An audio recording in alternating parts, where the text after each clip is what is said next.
전능하사 천지를 만드신 하나님 아버지를 내가 믿사오며 그 외아들 우리 주 예수 그리스도를 믿사오니 이는 성령으로 잉태하사 동정녀 마리아에게 나시고 본디오 빌라도에게 고난을 받으사 십자가에 못 박혀 죽으시고 장사한 지 사흘 만에 죽은 자 가운데서 다시 살아나시며 하늘에 오르사 전능하신 하나님 우편에 앉아 계시다가 저리로서 산자와 죽은 자를 심판하러 오시리라. 성령을 믿사오며 거룩한 공예와 성도가 서로 교통하는 것과 죄를 사하여 주시는 것과 몸이 다시 사는 것과 영원히 사는 것을 믿사옵나이다. 아멘.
너는 눈을 들어 북방에서 오는 자들을 보라. 내게 맡겼던 양떼, 내 아름다운 양떼는 어디 있느냐?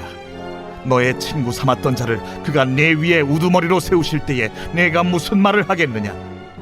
내가 고통에 사로잡힘이 산고를 겪는 여인 같지 않겠느냐? 네가 마음으로 이르기를 어찌하여 이런 일이 내게 닥쳤는고 하겠으나 내 죄악이 크므로 내 치마가 들리고 내 발 뒤꿈치가 상함이니라. 구수인이 그의 피부를, 표범이 그의 반점을 변하게 할 수 있느냐 할 수 있을진데 악에 익숙한 너희도 선을 행할 수 있으리라. 그러므로 내가 그들을 사막 바람에 불려가는 검불같이 흩으리로다. 이는 내 몫이요 내가 헤아려 정하여 내게 준 분깃이니 내가 나를 잊어버리고 거짓을 신뢰하는 까닭이라.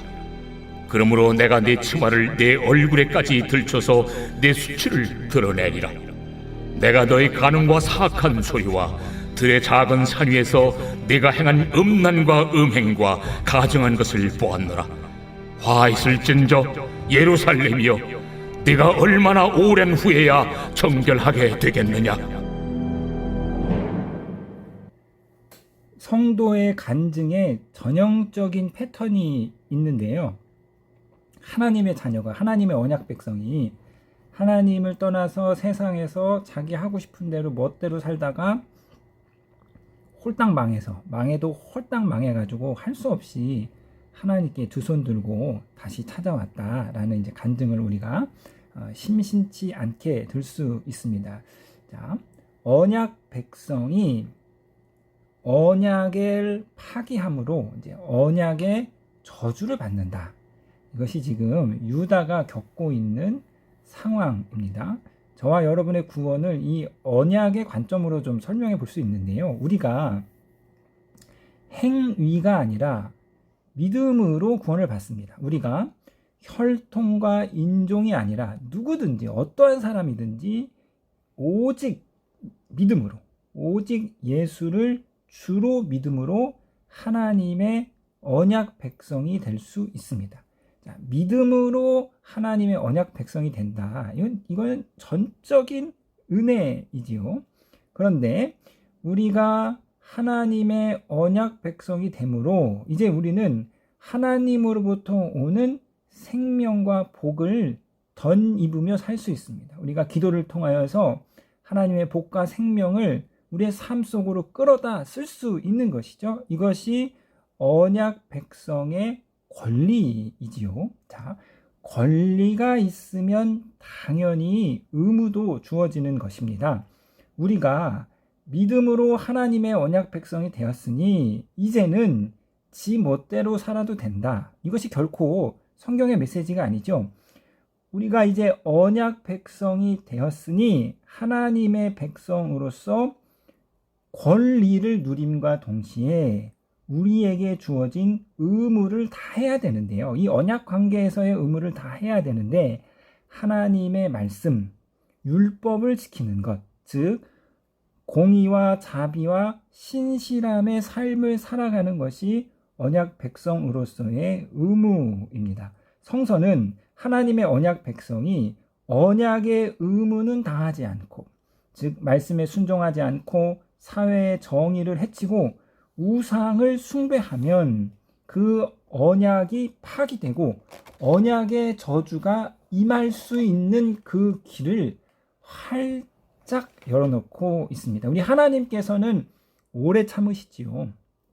우리 하나님께서는 끊임없이 회개의 기회를 주십니다. 선지자를 계속해서 보내서 선지자를 통하여서 이 백성들의 회개의 기회를 주시죠. 그럼에도 불구하고 돌아서지 아니하면, 그럼에도 불구하고 그들이 언약의 의무에 책무를 다하지 아니하면 마침내 매서운 언약의 심판이 임하게 되는데요. 일단 하나님의 심판이 결정되면은 돌이킬 수는 없습니다. 유다는 하나님의 심판이 결정되므로 멸망하였고 그 백성들은 다 포로로 끌려갔습니다. 그러나 이 하나님의 언약의 심판은 최후의 심판은 아니지요. 언약의 신실한 하나님께서는 이 유다 백성이 70년의 죗값을 치른 후에 다시 회복시키시고 바벨론 포로에서 그들을 구원하여 주십니다. 자, 우리가요, 이 예레미야의 예언의 말씀, 심판의 말씀을 계속 들음을 통해서 유다에게 내려질 그 언약의 저주를 살펴보고 있습니다. 자, 이렇게 하는 이유는 바울이 말하는 것처럼 본보기를 삼기 위함인데요. 바울은 고린도 교회 성도들에게 너희들은 광야에서 멸망한 이스라엘을 본보기로 삼아라 이렇게 말하고 있습니다. 고린도전서 10장 11절에서 12절입니다. 어떤 이들이 그들에게 일어난 것을 본보기가 다시 한번 읽겠습니다. 이런 일들이 그들에게 일어난 것은 본보기가 되게 하려는 것이며 그것들이 기록된 것은 말세를 만난 우리에게 경고가 되게 하려는 것입니다.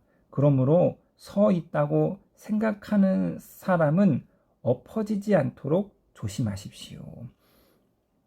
저와 여러분들이 이 유다의 심판을, 유다가 겪는 이 언약의 저주의 처절함을 보고 그것을 우리가 경고로 삼고 그것을 본보기로 삼아서 하나님의 신실한 언약 백성으로 살아가시는 저와 여러분이 되시기를 주님의 이름으로 부탁드리겠습니다. 오늘 계속해서 예레미야 13장 20절에서 27절은 유다 백성에게 임한 언약의 저주를 말하고 있는데요. 20절, 너는 눈을 들어 북방에서 오는 자들을 보라. 내게 맡겼던 양떼, 내 아름다운 양떼는 어디 있느냐. 북방, 항상 이 이스라엘은 북쪽으로부터의 적국의 침입을 받았습니다. 북방에서 오는 자들, 바벨론이죠. 북방에서 오는 적을 눈을 들어서 바라보는 이 20절의 대상은 유다의 왕과 왕후입니다. 이 왕과 왕후에게 침략해 오는 북방의 적을 바라보라 말씀하는 것이죠. 이는 북방의 적으로 인해서 왕의 백성인 양떼들이 흩어질 것을 말하고 있습니다. 21절, 너의 친구 삼았던 자를 그가 내 우두머리로 세우실 때에 내가 무슨 말을 하겠느냐. 내가 고통에 사로잡힘이 산고를 겪는 여인 같지 않겠느냐. 친구가 너의 머리가 될 것이다. 이 표현은요, 히스기야 때에 바벨론의 사신들을 이제 히스기야가 신뢰하고 그들에게 이 성전 창고에 있는 모든 보물을 자랑했던 그 사건을 염두한 말처럼 보입니다. 유다가 바벨론을 친구처럼 의지했던 사실을 상기시키면서 역설적으로 유다가 예전에 너희 친구였던 그 바벨론에 의해서 멸망을 당할 것이다. 그들이 예전에 친구였던 바벨론이 이제 너를 지배하는 우두머리가 될 것이다. 그리고 이 고통은 산모가 겪는 고통과 같을 것이다 라고 말하는 것이죠. 22절, 내가 마음에 이르기를 어찌하여 이런 일이 내게 닥치겠는고 하겠으나 내 제약이 크므로 내 치마가 들리고 내 발꿈치가 상함이니라. 야, 어떻게 내가 망해도 이렇게까지 망하겠어? 유다가 망해도 이렇게까지 망하겠어? 유다인들이 스스로 그렇게 생각했단 말이에요. 근데 하나님의 이 언약의 심판은 한번 결정되면 이게 사람의 말처럼 다시 취소되는 것이 아니라 엄중하게 치러지는데, 이 언약의 심판으로 인해서 결국은 유다가 수치를 당하는데요. 어디까지 수치를 당하느냐면 내 치마가 들리겠고, 치마가 들리다라는 말은 일종의 완곡한 표현으로서 여인들이 옷이 벗겨지고 강간을 당하는 이미지를 담고 있습니다. 그러니까 고대 사회, 오늘날도 마찬가지지만 이 전쟁이 벌어지고 전쟁에서 패하게 되면 이제 그 백성들은 진짜 처참한 처지에 놓이게 되는 것이죠. 발꿈치가 상하다. 이 표현 역시 완곡한 표현으로서 신체의 가장 은밀한 부분이 드러날 것을 나타내는 표현과 굉장히 차마 말할 수 없는 큰 수치를 겪는다는 거예요. 그러니까 언약의 심판의 결과가 뭐냐? 이 유다가 말로 다 할 수 없는, 감히 상상할 수 없는 큰 수치를 겪음을 이야기하고 있습니다. 이들이 이렇게 수치를 당할 수밖에 없는 이유는, 이들이 언약의 심판을 받을 수밖에 없는 이유가 23절에 나오는데요. 굿수인이 그 피부를, 표범이 그 반점을 변하게 할 수 있느냐? 할 수 있을진데 악에 익숙한 너희도 선을 행할 수 있으리라. 이 구스 사람이죠. 에디오피아 사람입니다. 에디오피아 사람이 그 피부 색깔을 바꿀 수 있겠느냐? 표범이 그 반점을 바꿀 수 있겠느냐? 마찬가지로 너희들도 너희의 그 악을 버릴 수 없다. 그러니까 이제 이 유다 백성들은 돌이킬 수 없고 회개할 수 없을 불가역적으로, 다시 회복될 수 없을 정도로 불가역적으로 딱딱하게 굳어버린 이스라엘의 마음을 하나님이 지적하고 있습니다. 이는 초기에는요, 회생이 가능합니다. 뭐 간이 조금 손상됐을 때는, 간 경화가 조금 진행됐을 때는 그 뭐 회생이 가능해요. 그런데 이것이 너무 오래돼서 완전히 굳어버리면 이제는 회생이 불가능하고 잘라버리는 것밖에 길이 없는 것이죠. 그러니까 이 유다의 마음이 완전히 굳어버려서 이제는 회개도 할 수 없고 돌이킬 수 없는 그러한 상황까지 왔음을 하나님 이야기하고 있고, 그렇기 때문에 유다에게 내려지는 것은 언약의 저주, 언약의 심판일 수밖에 없습니다. 그러므로 24절, 내가 그들을 사막 바람에 불어가는 건물같이 흩으리라. 겨와같이 다 이스라엘을 흩으리라 말씀하십니다. 25절, 여호와의 말씀이라. 이는 내 몫이요 내가 헤아려 정하여 내게 준 분깃이니 내가 나를 잊어버리고 거짓을 신뢰한 까닭이라. 내 분깃이라는 말은 내가 행한 만큼 그대로 여호와께서 갚으시겠다는 의미입니다. 이들이 거짓, 우상을 신뢰했지요. 자, 26절, 그러므로 내가 내 치마를 내 얼굴에까지 들쳐서 내 수치를 드러내리라. 내가 너의 간음과 사악한 소리와 들의 작은 산 위에서 내가 행한 음란과 음행과 가증한 것을 보았노라. 화 있을진저 예루살렘이여, 내가 얼마나 오랜 후에야 정결하게 되겠느냐 하시니라. 언약의 심판, 언약의 저주는 정말 하나님의 언약 백성이 겪을 수 없는 큰 수치를 안겨주는 것입니다. 그러므로 오늘 우리가 이 예레미야 말씀을 반면교사 삼아서 하나님의 언약의 신실한 언약의 파트너로 하나님 안에서, 하나님의 언약 백성으로서 늘 하나님 안에서 복된 삶을 살아가시는 저와 여러분이 되시기를 주님의 이름으로 부탁드리겠습니다.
하늘에 계신 우리 아버지여, 이름이 거룩히 여김을 받으시오며 나라에 임하옵시며 뜻이 하늘에서 이룬 것 같이 땅에서도 이루어지이다.